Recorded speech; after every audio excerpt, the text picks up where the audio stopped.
फिक्रनामा में खुश आमदीद।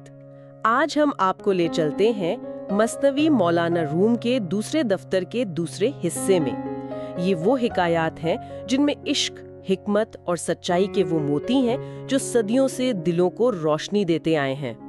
दफ्तर दोम का ये हिस्सा ये वाकई ख़ास है, ख़ास तौर पर इसलिए कि ये रहनुमाई और ख़ुद शनासी के गिर्द घूमता है। खुद शनासी यानी अपने आप को पहचानना। बिल्कुल, मौलाना हमें दावत देते हैं कि हम अपने अंदर की जो आवाज़ें हैं ना, उनमें तमीज़ करना सीखें। कौन सी पुकार हमें ऊपर ले जाती है बुलंदी की तरफ, और कौन सी है जो हमें नीचे पस्ती में गिराने का बायस बनती है। ये तो रोजमर्रा जिंदगी का एक बहुत बड़ा चैलेंज है। अक्सर समझ नहीं आता कि ये दिल की आवाज है या नफ्स का कोई धोखा है। मौलाना इस बारे में क्या रहनुमाई फरमाते हैं? देखें, मौलाना बहुत वाजे करते हैं। वो फरमाते हैं कि जो आवाज़ रूह को ऊपर की जानिब खींचे ना, जिसमें एक पाकीज़गी हो, सच्चाई की कशिश हो, वो समझें कि हक की तरफ से है। अच्छा। और इसके बरक्स जो आवाज़ दिल में लालच पैदा करे, हसद जगाए या बस दुनियावी ख्वाहिशों को उभारे, वो नफ्स या आप कहें शैतान का वसवसा है। और वो एक बहुत अहम नुक्ता उठाते हैं कि बुलंदी का ताल्लुक वो ज़ाहिरी मकाम व मर्तबे से नहीं है, रूह से, नीयत की पाकीज़गी से है। आपका ज़हन, आपकी रूह कितनी बुलंद है, ये असल चीज़ है। सबब हमेशा नतीजे से ऊंचा होता है। इस नुक्ते को समझाने के लिए शायद कोई मिसाल हो। मसनवी तो भरी पड़ी है मिसालों से, हिकायतों से। बिल्कुल बिल्कुल, मसनवी तो है ही हिकायतों का समंदर। इस सिलसिले में वो रीछ और एक नादान दोस्त की हिकायत है, बहुत मानेखेज है। रीछ और नादान दोस्त, ये तो दिलचस्प लग रही है। जी, तो होता यूं है कि एक शख्स, एक बहादुर आदमी, वो एक अजदहे से एक रीछ की जान बचाता है। अच्छा। अब वो रीछ जाहिर है एहसानमंद हो जाता है, इतना कि वो इस शख्स का वफादार खिदमत गुजार बन जाता है, हर वक्त साथ साथ। बज़ाहिर तो ये एक अच्छी बात लगती है, वफादारी का मुजाहिरा हो रहा है। जी, बज़ाहिर तो अच्छी है, लेकिन यहीं से कहानी का असल सबक वो शुरू होता है। अच्छा, कैसे? एक दिन वो शख्स सफर की थकान से कहीं सो जाता है और रीछ अपनी वफादारी के ज़ैम में उसकी पहरादारी करने लगता है। ठीक है। अब एक मक्खी है, वो बार बार आकर उस सोए हुए शख्स के चेहरे पर बैठती है। रीछ उसे उड़ाता है, मक्खी फिरा बैठती है। रीछ को गुस्सा आ जाता है, वो समझता है कि ये मक्खी मेरे आका को तंग कर रही है। तो वो क्या करता है, एक बड़ा सा पत्थर उठाता है और मक्खी को मारने के लिए वो पत्थर सोए हुए आदमी के सर पे दे मारता है। अल्लाहु अकबर! ये क्या किया उसने? नतीजा, मक्खी तो उड़ गई, मगर वो आदमी, वो वहीं हलाक हो गया। उफ़्फ़ो, यानी नादान दोस्त की वफादारी भी जानलेवा साबित हुई। यही मौलाना का नुक्ता है। वो फरमाते हैं, अहमक की दोस्ती दुश्मनी से बदतर है। कितना सच्चा कौल है। वाकई। जी, ये रीछ जो है ना, ये दरअसल हमारे नफ्से अमारा की मिसाल है, जो बज़ाहिर हमारा खैरख्वाह बनता है, हमारी ख्वाहिशात पूरी करने की दौड़ में लगा रहता है। हाँ, कहता है मैं तुम्हारा भला चाहता हूँ। बिल्कुल, लेकिन उसकी अंधी पैरवी वो आखिरकार रूहानी हलाकत का बाइस बनती है, बिल्कुल इसी रीछ की तरह। और इसी हिकायत में शायद वो राहगीर वाला किस्सा भी है। जी जी बिल्कुल, इसी हिकायत में एक समझदार राहगीर भी आता है।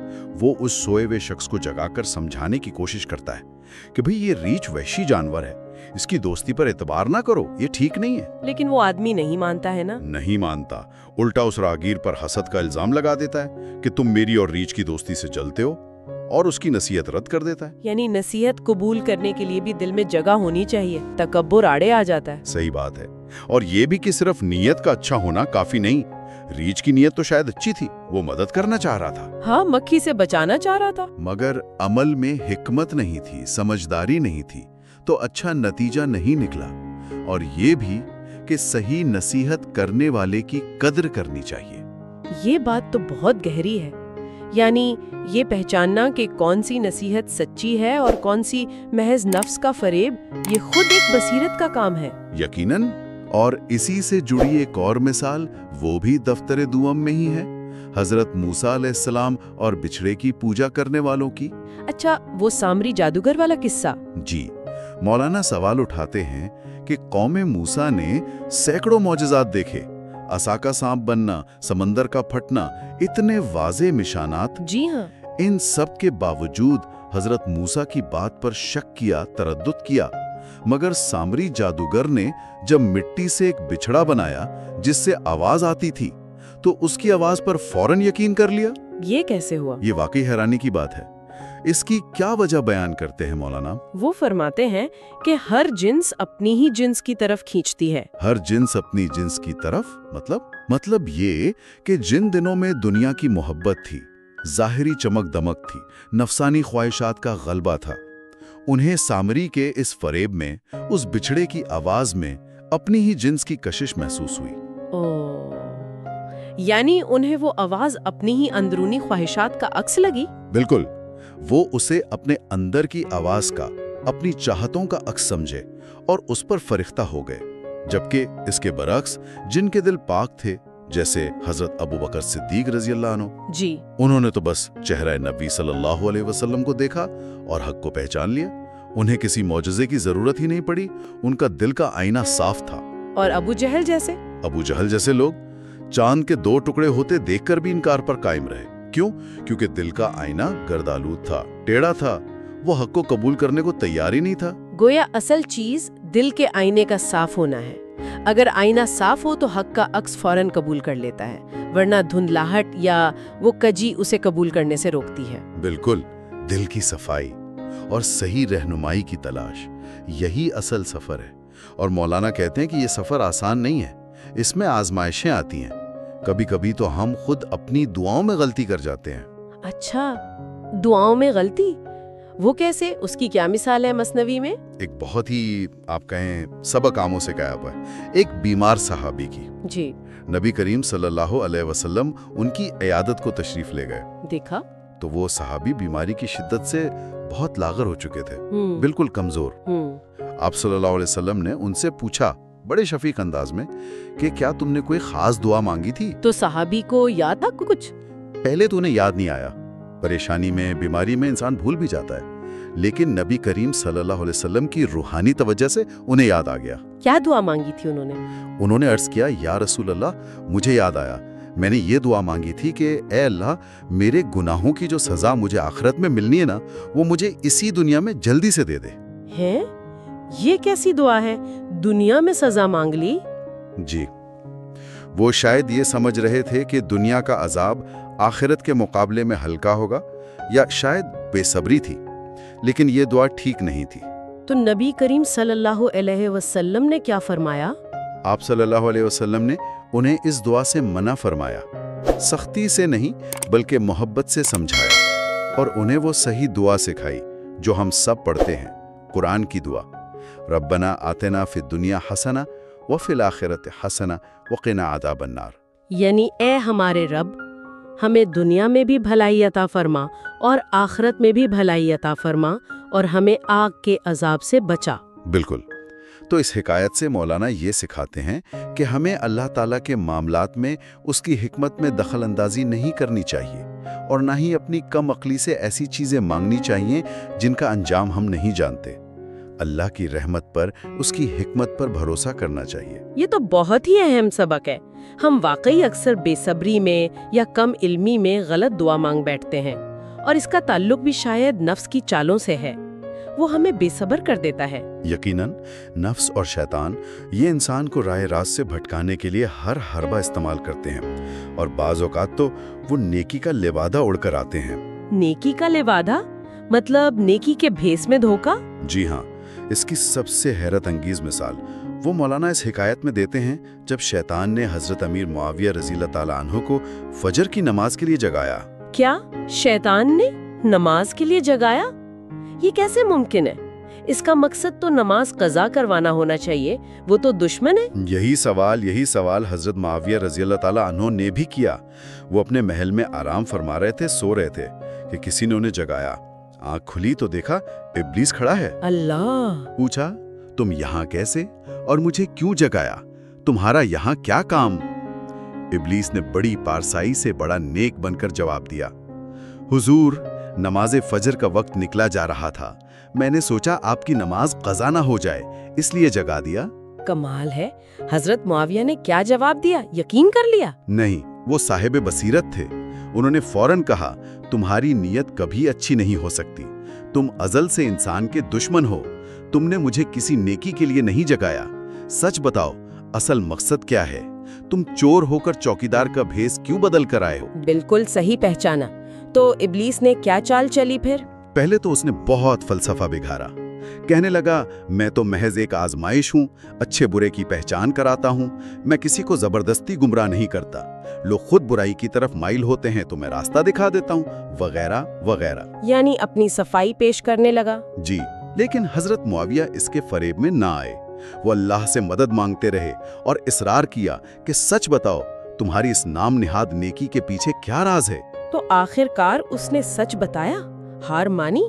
جی، جب اس نے دیکھا کہ اس کا فریب کارگر نہیں ہو رہا، حضرت معاویہ کی بصیرت کے سامنے اس کی چال نہیں چل رہی، تو اس نے اصل راز کھول دیا۔ کیا تھا وہ راز؟ اس نے کہا، میں نے آپ کو اس لیے جگایا کیونکہ مجھے معلوم تھا کہ اگر آپ کی نماز فجر قضا ہو جاتی تو آپ کو اس پر شدید رنج و ملال ہوتا، بہت دکھ ہوتا۔ اچھا۔ آپ اللہ کے حضور روتے، گڑ گڑاتے، توبہ استغفار کرتے، اور آپ کی وہ آہو زاری، وہ حسرت و ندامت، وہ اللہ کے نزدیک آپ کی سینکڑوں نوافل سے زیادہ قیمتی ہوتی۔ سبحان اللہ۔ تو میں نے حسد کی وجہ سے آپ کو جگا دیا تاکہ آپ اس عظیم مرتبے اور ثواب سے محروم رہ جائیں جو آپ کو نماز قضا ہونے کے غم اور اس کے بعد کی توبہ و زاری میں ملتا۔ اللہ اکبر، یہ تو نفس اور شیطان کی مکاری کی انتہا ہے۔ یعنی وہ چھوٹی نیکی نماز پڑھ لینا کروا کر اس سے کہیں بڑی نیکی یعنی نماز قضا ہونے پر شدید حسرت اور اللہ سے گڑ گڑا کر معافی مانگنا سے محروم کرنا چاہتا تھا۔ بالکل، یہی اس کا فریب تھا۔ یہ حکایت ہمیں سکھاتی ہے کہ ہر عمل کو، حتیٰ کہ نیکی کے عمل کو بھی پرکھنا چاہیے۔ اس کے پیچھے نیت کیا ہے؟ کہیں ایسا تو نہیں کہ نفس ہمیں چھوٹی نیکیوں میں الجھا کر کسی بڑے روحانی ترقی سے، کسی بڑے مقام سے روک رہا ہو؟ اور اسی لیے شاید صحبت صالحین اور مرشد کامل کی رہنمائی پر اتنا زور دیا جاتا ہے۔ یقیناً، کیونکہ اکیلے اس راہ پر چلنا، ان باریک چالوں کو سمجھنا بہت مشکل ہے، بہت خطرناک ہے۔ اسی لیے اولیاء اللہ کی صحبت کی، ان کی رہنمائی کی بڑی اہمیت بیان کی گئی ہے۔ جی، مولانا ایک حدیث قدسی کا حوالہ بھی دیتے ہیں اس ضمن میں، بڑی پیاری حدیث ہے۔ اللہ تعالیٰ حضرت موسیٰ علیہ السلام سے فرماتے ہیں، کیا فرماتے ہیں؟ اللہ تعالیٰ فرماتے ہیں، اے موسیٰ، میں بیمار تھا، تم میری عیادت کو کیوں نہ آئے؟ اللہ بیمار تھا؟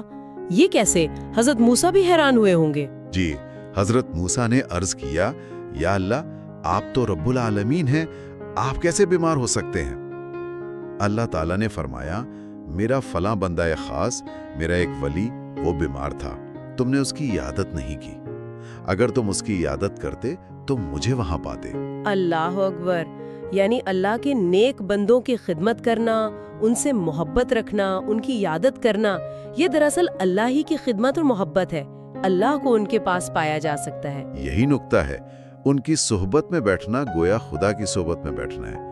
اور ایسے ہی نیک بندوں، جنہیں اولیاء یا عارف کہا جاتا ہے، ان کی پہچان اور ان کی صحبت کی تلاش یہ بہت ضروری ہے۔ جی، اسی حوالے سے مولانا حضرت بایزید بسطامی رحمۃ اللہ علیہ کی حکایت بیان کرتے ہیں۔ بایزید بسطامی، وہ تو بہت بڑے بزرگ گزرے۔ جی، بہت اونچا مقام تھا ان کا۔ وہ ایک بار حج کے ارادے سے نکلے، لیکن ان کی اصل تلاش وہ ظاہری کعبہ سے بھی زیادہ خضر وقت کی تھی، یعنی اپنے زمانے کے سب سے بڑے ولی کی، کامل مرشد کی۔ تو کیا انہیں وہ ولی ملے راستے میں؟ جی، دوران سفر انہیں ایک جگہ ایک نہایت بوڑھے نابینا شخص ملے۔ آنکھوں کی بینائی نہیں تھی مگر دل روشن تھا۔ اچھا۔ حضرت بایزید نے ان سے کچھ دریافت کیا تو اس بزرگ میں جواب میں جو فرمایا نا، وہ معرفت کا خزانہ ہے۔ کیا فرمایا انہوں نے فرمایا، اے بایزید، کعبہ تو بے شک اللہ کا گھر ہے، اللہ کی نشانی ہے، ایک منزل ہے، مگر میرا یہ دل، میرا یہ وجود، یہ اللہ کے رازوں کا مسکن ہے۔ اللہ۔ کعبے کو تو ابراہیم خلیل اللہ نے بنایا، ایک نبی نے، مگر اس دل کے کعبے کو اسے خود اللہ نے بنایا ہے۔ سبحان اللہ۔ اور اس گھر میں یعنی میرے دل میں اس حی و قیوم کے سوا کوئی نہیں آیا۔ تم کعبے کا طواف کرنے چلے ہو، آؤ اس کعبے صدق کا طواف کرو، یعنی میرے اس سچے دل کا طواف کرو۔ کعبہ صدق، کیا خوبصورت ترکیب ہے۔ جی، اور پھر فرمایا، मुझे देखना गोया खुदा को देखना है, मेरी खिदमत करना खुदा की इताअत है। ये तो बहुत ही ऊंची बात है। यानी हकीकी काबा तो आरिफ का दिल है, वो जगह जहां अल्लाह के राज बसते हैं। मौलाना के नज़दीक यही है। ज़ाहिरी इबादात, मनासिक वो अपनी जगह बहुत अहम है, वो ज़रिया है, लेकिन असल मकसद उस कल्बी कैफियत, उस मारिफत तक पहुंचना है जहां इंसान का दिल खुद अल्लाह का जलवागाह बन जाए। और हजरत बायजीद ने? हजरत बायजीद साहिब बसीरत थे। उन्होंने उन बुजुर्ग की बातों की गहराई को समझा और कहा जाता है कि उन्हें हज का असल मकसद, वो मारिफत जो वो ढूंढ रहे थे, वहीं हासिल हो गई। वाह, ये तमाम हकायत सुनने के बाद तो ये वाज़े होता जा रहा है कि रूहानी सफ़र में ज़ाहिरी आमाल के साथ साथ वो बातनी सफाई, सही रहनुमाई और नफ्स की उन बारीक चालों से आगाही, ये कितनी ज़रूरी चीज़ें हैं। बिल्कुल, ये लाजिम व मलजूम है। मौलाना रूमी हमें बार बार यही याद दिलाते हैं कि सूरत पर मत अटको, माना पर नजर रखो, नामों और ज़ाहिरी शक्लों के इख्तिलाफ में मत उलझो। जैसे वो अंगूर वाली मिसाल आपने शायद पहले जिक्र की थी। हाँ, वो भी दफ्तर दोम में ही है। 4 मुख्तलिफ ज़बानें बोलने वाले लोग हैं, एक पारसी, एक अरब, एक तुर्क, एक रूमी। जी। वो अंगूर खाना चाहते हैं, लेकिन हर कोई अपनी ज़बान में उसका नाम ले रहा है। फारसी वाला अंगूर कह रहा है, अरब इनब मांग रहा है, तुर्क उज़ुम कह रहा है और रूमी इस्ताफील। हालांकि चीज एक ही मांग रहे हैं। बिल्कुल, मगर नामों के इख्तिलाफ की वजह से आपस में लड़ रहे हैं, एक दूसरे को समझ नहीं पा रहे। ये तो आज भी होता है। हर दौर में होता है। मौलाना कहते हैं, अगर वहां कोई साहिबे राज होता, यानी हकीकत को जानने वाला, जुबानों के पर्दे से आगे देखने वाला, तो वो एक ही दिरहम से अंगूर लाकर सबकी ख्वाहिश पूरी कर देता और इनका झगड़ा खत्म हो जाता। यानी एक आरिफ या मुर्शिद वो इन ज़ाहिरी इख्तिलाफात को ख़त्म करके असल हकीकत, वो जो वहदत है, उसकी तरफ लाता है। जी, वो नामों और सूरतों के जंगल से गुजरकर हकीकत तक रसाई रखता है। मौलाना कहते हैं कि शेख की बात, आरिफ की बात, वो जमीयत पैदा करती है, दिलों को जोड़ती है, जबकि दुनिया परस्तों की बातें वो तफरका डालती हैं, इंतशार फैलाती हैं। ये तमाम हिकायात और ये तालीमात, ये वाकई दिलो दिमाग को खोलती हैं, गौर व फिक्र की दावत देती हैं। ये सिर्फ कहानियाँ नहीं हैं, बल्कि ये तो जिंदगी गुजारने के उसूल हैं, रूहानी तरक्की के राज हैं। यकीनन, और हर हिकायत, हर मिसाल एक आईने की तरह है, जिसमें हम अपने आप को देख सकते हैं, अपनी कमजोरियों को पहचान सकते हैं और फिर बेहतरी की राह तलाश कर सकते हैं। मसनवी का ये हिस्सा हमें मुसलसल अपनी नियतों को टटोलने की, सही और गलत में तमीज़ करने की और अल्लाह के दोस्तों की सोहबत इख्तियार करने की तलकीन करता है। ये हिकायात दिल को सफ़र पर ले जाती हैं और मौलाना रूम के राज अभी ख़त्म नहीं हुए।